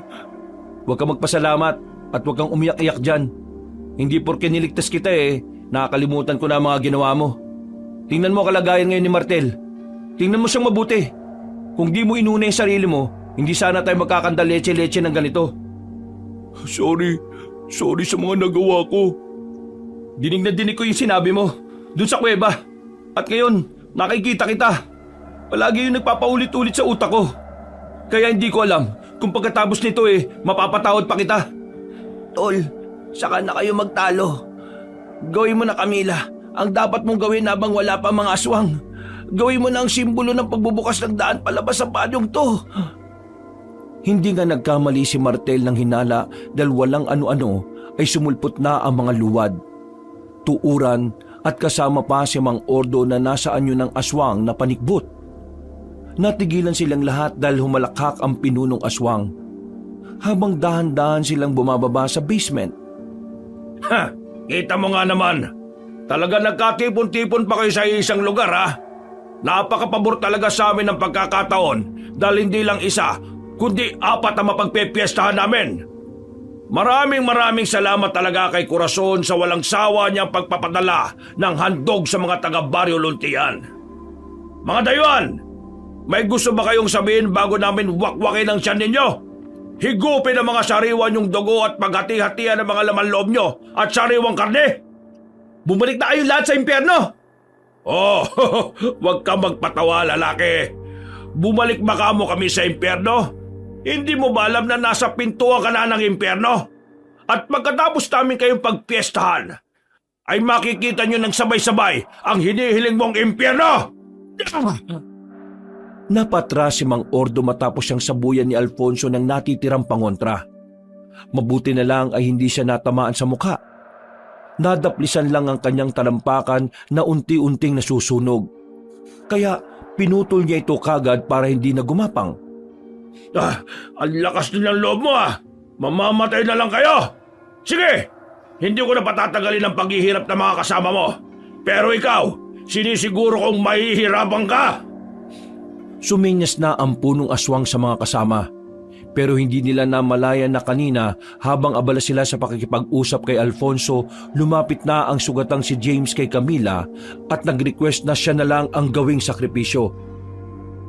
Gamit ang dugo ni James ay dali-dali ngang inukit ng dalaga sa sahig ang simbolo ng lagusan palabas at saka binikas ng 12 beses ang orasyon. At nang pasalakay na ang mga aswang ay nagulat na lang sila sa mga sumunod na nangyari. May lagusang nagbukas sa gilid ng pader malapit kay Martel na hinang-hinana. Kahit si Alfonso ay nagulat at hindi inaasahan ang pangyayari. Mahal, Fonso, tara na sa lagusan! Ha? Sige! Dali-dali siyang tumakbo at binitbit si Martel at saka tumalon sa lagusan pabalik sa kapis. May mga aswang pang sumunod pero nang makalabas na sila roon ay bigla na lang silang natunaw. Nagulat ang magkasintahan matapos yung makita. Pagtingin nila sa lagusan ay nakita nila kung paanong unti-unting lamunin ng lupa ang katawan ni James na wala ng buhay. Napaangil din si Mang Ordo dahil alam niyang kapag tumawid sila ay mamamatay sila katulad ng nangyari sa 2 aswang na sumunod.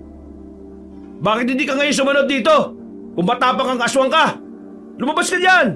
Dyan sa Baryo Luntian at sumunod ka rito! Hindi pa tayo tapos! Sigurado akong ibabalik kayo ni Corazon dito sa Baryo Luntian. At kapag nangyari yon, sinisiguro ko sa iyo na pahihirapan kita ng gusto bago ka mamatay! Sa palagay mo, papayagan kong mangyari yon? Makukulong na kayo mga aswang sa sinumpang baryo na yan dahil hindi na ako papayag na makapambiktima pa ang manang Corazon na yon! Umangil ng umangil si Mang Ordo pati ang mga aswang hanggang sa unti-unti nang magsara ang lagusan. Nang tuluyan na itong mawala ay nakahinga na sila na maluwag. Pero hindi pa rin nagpakampante si Alfonso kaya naglakad siya palayo. Mahal, saan ka pupunta? Ikaw na munang bahala kay Martel. Dalhin mo siya sa bakasyon ng liblib at babalikan ko kayo ron. May kailangan lang akong tapusin. Pero, Makinig ka na lang, Camila. Nang makita nga ng dalaga ang matinding galit sa mga mata ng kanyang boyfriend, ay hindi na siya umalma pa. Ginawa na lang niya ang gusto ng binata. Inalalayan niya si Martel hanggang sa makarating sila sa bakasyon ng liblib. Tinungo naman ni Alfonso ang barong-barong ni Manang Corazon. Magbubukang liwayway na ng mga abutan niya ang matandang babae na nagwawali sa bakuran. Tumigil yun nang makita siya. Kitang-kita sa mukha ng babaylan ang gulat dahil hindi niya inaasahan na makakabalik pa siya ng buhay. Hindi niya muna pinansin na matandang babae. Nagdire-diretso siya sa loob ng barong-barong habang yun ay nananatili sa labas hawak ang walis tingting. Maya-maya pa ay pinagbababasag niya ang mga kagamitan sa loob ng bahay. Wala siyang itinira sa mga yun. Siniguro niyang walang mapapakinabangan sa mga gamit ng babaylan. Pagkatapos ay lumabas siya at hinarap nga si Manang Corazon. Kitang-kita ang galit sa kanyang mga mata. Bakit mo sinira ang mga gamit ko? Tandaan mong mabuti itong sasabihin ko, tanda. Kapag inulit mo pa sa ibang taong ginawa mong ito sa amin, sinisiguro ko sa iyo na magsisisi ka. Dahil hahantingin kita kahit saan ka pa magtago. Tinatakot mo rin ba ang isang babayla na katulad ko? Hindi kita tinatakot. Binibigyan kita ng babala. Hindi mo kilala kung paano magbigay ng babala ang treasure hunter na katulad ko. Kaya kung hindi ka susunod sa mga sinasabi ko, magtago ka na ngayon pa lang. Dahil sa susunod, hindi lang yan ang mangyayari sa bahay mo. Baka pati ikaw, mabasag ko na rin ang ulo. Naintindihan mo? Hindi na hinintay ni Alfonso na makapagsalita ang matandang babae.